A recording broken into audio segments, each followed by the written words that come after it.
আপনাদের মোবাইলের যখন পাওয়ার বাটনটাকে এইভাবে প্রেস করে ধরে রাখছেন তখন কি এরকম গুগল অ্যাসিস্ট্যান্ট ওপেন হয়ে যাচ্ছে, মোবাইলের সুইচ অফ হওয়ার কোনো অপশনই আসছে না। তো আপনারা এই সমস্যার সমাধান কিভাবে করবেন চলুন খুব সহজে দেখে নেওয়া যাক। তো এর জন্য কি করবেন, সবার প্রথমে আপনাদের মোবাইলে যে সেটিংসটা রয়েছে সেটিংসে একবার ক্লিক করবেন। সেটিংসে ক্লিক করার পর স্ক্রল করে একটু নিচের দিকে চলে আসবেন। নিচের দিকে আসলে এখানে একটি অপশন পেয়ে যাবেন, দেখুন কনভেনিয়েন্স টুলস বলে।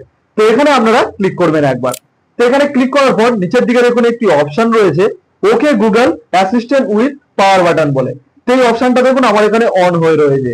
আপনাদের যদি এইভাবে এই অপশনটা না আসে তো আপনারা এখান থেকে চলে আসবেন, আপনাদের সেটিংস এর যে সার্চের অপশন রয়েছে সার্চের অপশনে গিয়ে ক্লিক করবেন এবং এখানে গিয়ে সার্চ করবেন পাওয়ার বাটন বলে। তো পাওয়ার বাটন লেখার সাথে সাথেই দেখুন এখানে চলে আসছে, দেখুন okay Google assistant with power button বলে। তো এরকম অপশন আপনাদের চলে আসবে, এখানে ক্লিক করবেন। তো এখানে ক্লিক করার পর অপশনটা এখানে দেখুন চলে আসছে, এই অপশনটা আমার অন হয়ে রয়েছে। তো আপনারা কি করবেন, অপশনটাকে এখান থেকে বন্ধ করে দেবেন। তো বন্ধ করে দেওয়ার পর এবারে যদি আপনারা আপনাদের মোবাইলের পাওয়ার বাটনটাকে প্রেস করে ধরেন তো সঙ্গে সঙ্গে দেখুন গুগল অ্যাসিস্ট্যান্টের অপশনটা চলে গেছে এবং এখান থেকে আপনারা মোবাইলের পাওয়ার অফ করার বা মোবাইলটাকে রিস্টার্ট করার অপশন আপনারা পেয়ে যাবেন। তো কেমন লাগলো আজকের ভিডিওটি যদি হেল্পফুল হয় অবশ্যই একটি লাইক করে দেবেন, আর এরকম ভিডিও পেতে চ্যানেলটিকে অবশ্যই সাবস্ক্রাইব করে রাখবেন।